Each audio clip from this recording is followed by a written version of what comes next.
Ladies and gentlemen, fight fans of all ages, welcome to XMMA 7 Inferno. On it en direct as we are live in Montreal. Le premier combat de la soirée, the first fight of the night, is brought to you by Bud Light, the official beer of XMMA 7.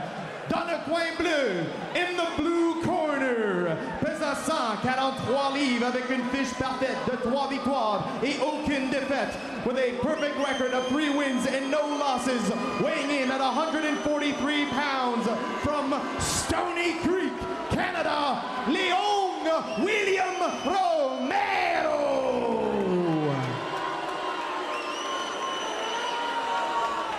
Dans le coin rouge, in the red corner, pesant 144 livres avec une fiche parfaite de 2 victoires et aucune défaite, weighing in at 144 pounds with a perfect record of 2 wins and no losses, from Sudbury, Ontario, Michel Gagnon.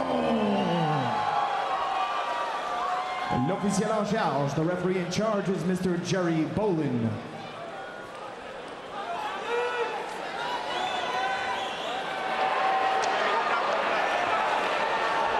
The featherweight set to kick things off here live on pay-per-view, XMMA 7. 3 5-minute rounds.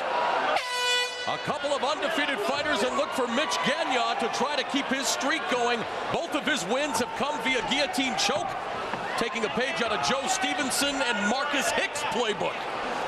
Romero's, it looks like, very fast, you know, he's like on the slows, very comfortable on his feet, and very dangerous Muay Thai guy. Gagnon wants to close that distance in a hurry, Patrick. Tried to negate the height and reach disadvantage.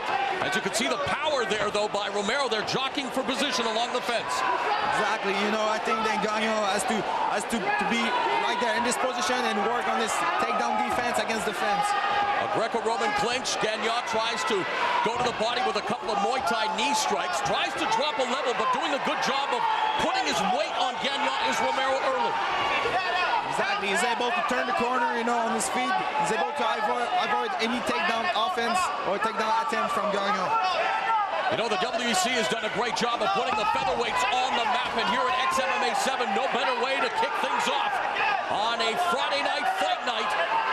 The southpaw Gagnon walking down Romero.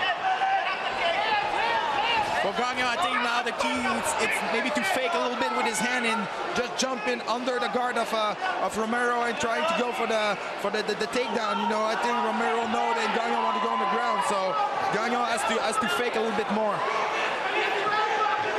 Thanks to the wonderful bureaucracy that is alive and well in Ontario, Romero's had to fight. There's a takedown by Gagnon, but I was going to mention Romero's had to fight on the Indian Reserve, the Iroquois Mixed Martial Arts Championships. That's where he's won all 3 of his fights, and let's hope that one day soon the Ontario politicians get with the 21st century, Patrick. Yeah, I hope so soon. And we saw a really good, you know, takedown, a body lock from Gagnon, and now he's in half guard, working maybe, you know, on his maybe passing guard.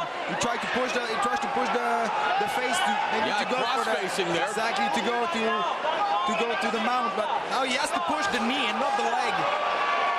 And there he's trying to posture. That's how you derive the power. Now he's posturing, raining down left hands.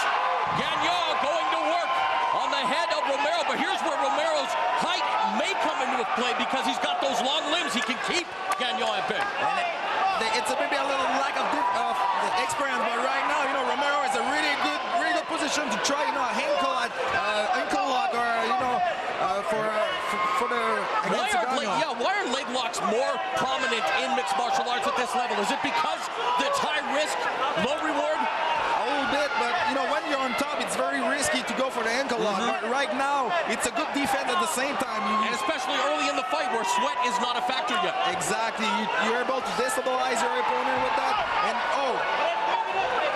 he has to work on this heel hook. Gagnon needs to extricate himself. There you go. You're right, looking for the heel hook was Romero. Exactly, but against a Sambo guy that will be able to catch him with a heel hook like that.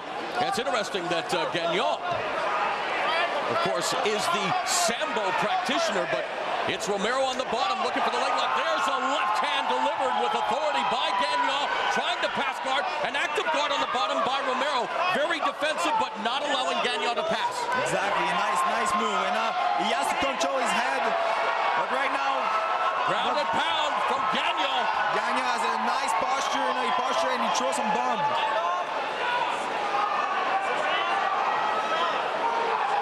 What would you like to see more of out of Gagnon from this position, Patrick? Right now, maybe working more on control the arms and go for the elbow and trying to open the guard of Romero. For Romero, the key to get out of that, he has to work with his hips. He has to make some space to put maybe some submission attempt or trying to get back on his feet. Final 45 seconds of the opening round. A round controlled by Mich Gagnon, the 24-year-old out of Ontario. Good job by Gagnon. He has to posture like that and try got the wide base now. And dropping a left hand, finding the target. And Gagnon going to town on William Romero with 20 seconds left in the round, sending a very clear message to the judges. Yeah, Romero just ate a lot of big punch right there. And there's a move in MMA, Patrick, that you try to get away with when you can. He is restricting his breathing, smothering his face, blocking his breathing airway. Hey, it's sometimes a little trick like that. Second round underway. They meet in the center of the cage. Flashing the left hand immediately is Gagnon. Romero quick to wildly exchange, and Gagnon just walks him down. That's exactly what Romero has to do. He has to use his reach and circle around his opponent. It's interesting. While Gagnon may be the smaller, shorter of the fighters, physically he's quite strong. Oh, he's looked like way too more stronger than Romero. And again, looking for has the over/under now, looking for the trip takedown. And this time, the balance of Romero puts him into the close guard. Nice move now. So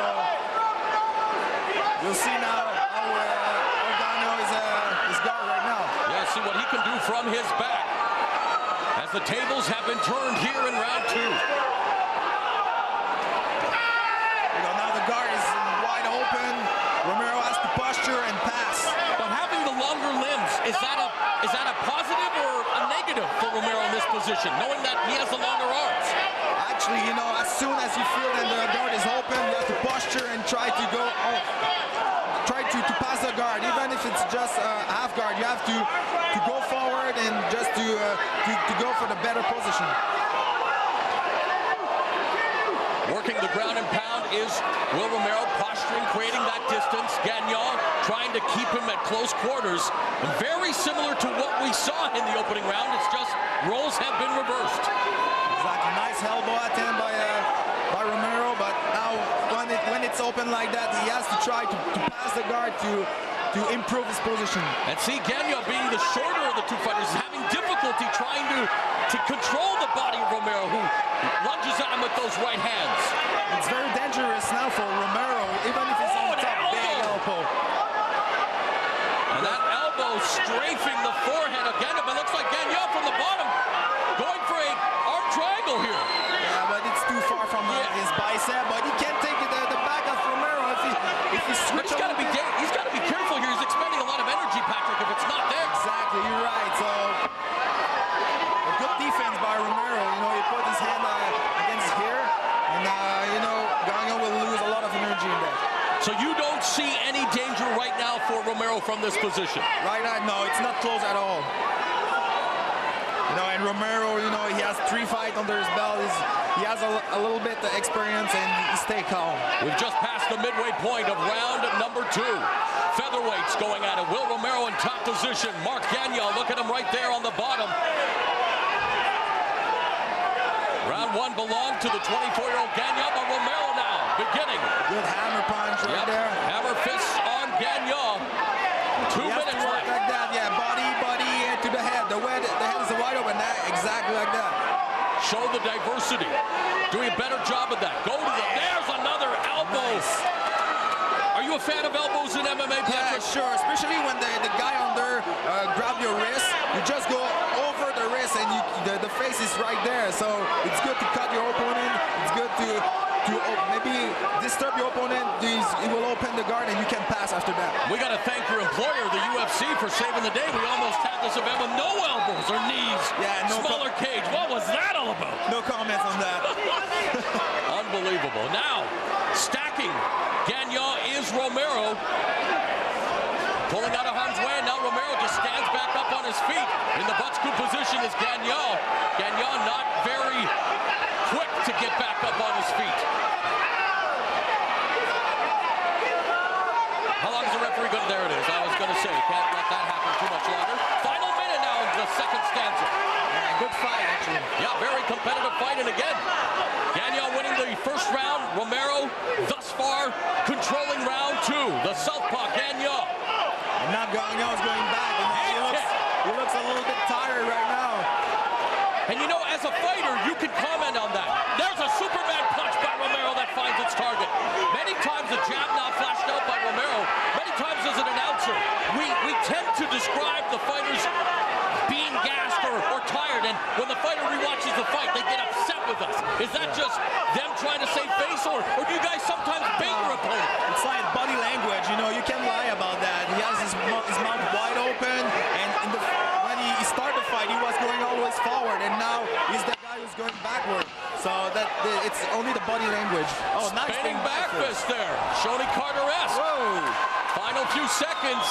Too little, too late for Gagnon. I have it unofficially a 1 round apiece, Patrick. Yeah, you're right. And you know, for the key for Romero right there, it's you know, use his reach and footwork. You know, because you know, from 50-50, Gagnon it's too strong physically for Romero. Now, good attack from Gagnon. It was at the end of the round, I think so. And yeah, he was trying to steal maybe the round, but it was too late. Third and final round. Mauro Ranallo, Patrick Cote, cage side. It will be a very, very interesting third round right there.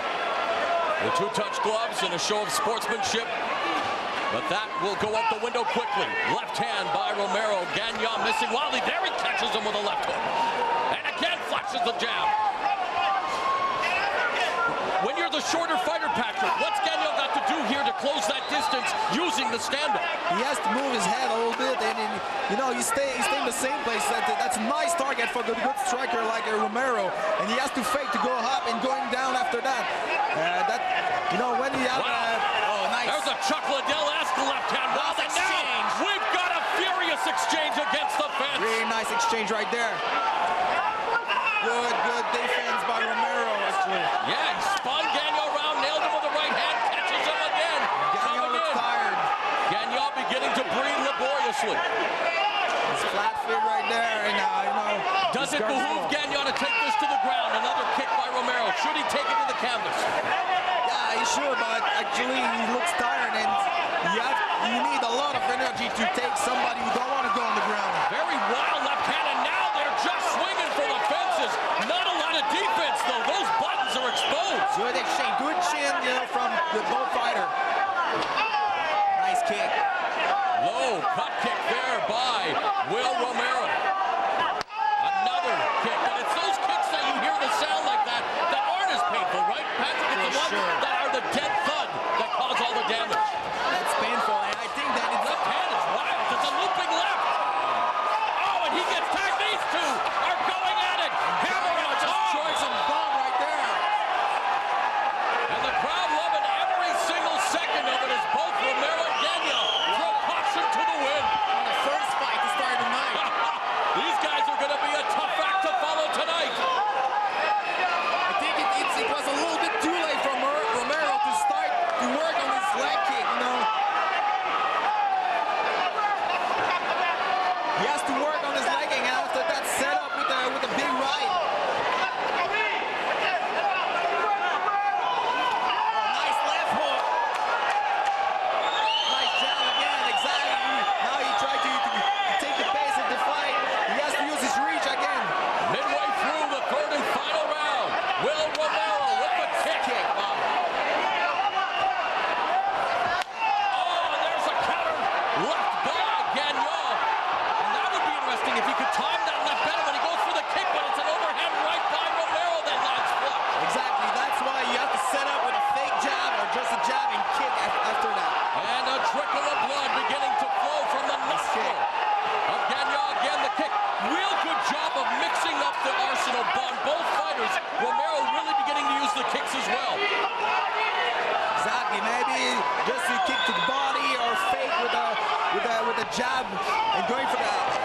kick, but Pops out that left. Again, inside kick. And now Gagnon coming forward. Yes, the mouthpiece is exchange again. And he pops his head back like a pest dispenser with that shot. What action right there. Tremendous action. They're going to replace the mouthpiece. Nearing 1 minute, 30 seconds left in what has been a fantastic featherweight contest here to kick off ex-MMA 7 Inferno. That wasn't intentional at all. That was in the middle of the exchange, so that helps Gagnon, though, doesn't it? A brief respite like that. yeah, a little bit. Gagnon looks more tired than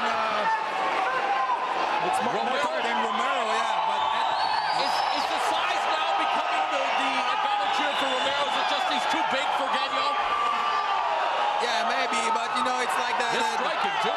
He's striking. It's really good right there. Well, coming from Iron Tiger Muay Thai, the Mecha Muay, nice right hand by Romero, but now Gagnon, just when you want to count him out, he shows resilience. Side headlock. Romero looks rock a little bit. Gonna try a judo throw here perhaps, but against the fence. Right now, Romero has to pop his hip and take the back of Yeah, he can go for a German just to take out his head like that. See, There you go. You got it. Nice move by Romero. Good call by Patrick Kotick. And there it is. Nice move. Spins him to the canvas, and this is where he's going to try to grind out the decision. Romero landing the rights and left. Strong. Up kick by Gagnon. Now a very confident Romero. Imploring Gagnon to get back to his feet. Fighting under the unified rules of mixed martial arts. Effective striking, grappling. 10 seconds now. Aggression, cage control. Gagnon lights him up with a couple of strikes. Final 5 seconds of what has been a fantastic featherweight fight. Awesome fight to start this show. Incredible fight. That will be very tough to judge. Although I wonder, after the first round, or after 2 rounds, we saw it a round apiece. I still think Romero may have done enough as we go back to the action, Patrick, to win this fight. Me too. I gave the fight to Romero, but Gagnon, man, in this exchange, Gagnon was always there. You know, every time Romero was trying to do some offense thing, Gagnon was there, and he was in the exchange all the time. Yeah, in this instance, Gagnon is French for very, very game. Exactly. So we are going to go to the judges on one of those instances where we don't mind going to the judges, really. A fantastic way to kick off the card here at Sepsim on the grounds of the University of Montreal. It's ex-MMA 7. That will be a decision, but I think both fighters tried to finish this fight. Yes. And that's always the onus. I remember in Japan with pride, as I'm sure you guys are told in the UFC in those meetings, finish the fight. The fans want to see a finish, and these two both had it. They gave it everything they got. Exactly. With a fight like that, you can't complain. You know, both guys were there, and that wasn't any there was no stalling. No stalling, exactly. So that was action from the beginning to the end. And that's what we're used to with 145 pound fighters, and that's why an organization like WEC that has, of course, gotten rid of their heavier weight classes, focusing on the featherweights, bantamweights, and even going down to 125 pounds. We go to the judges' scorecards. Juge Sylvain Leblanc scores it 28-29, 28-29. Juge Claude Paquette 27-28, 27-28. Juge Procopio 28-29, 28-29. Le gagnant par décision unanime, the winner by unanimous decision, William Romero.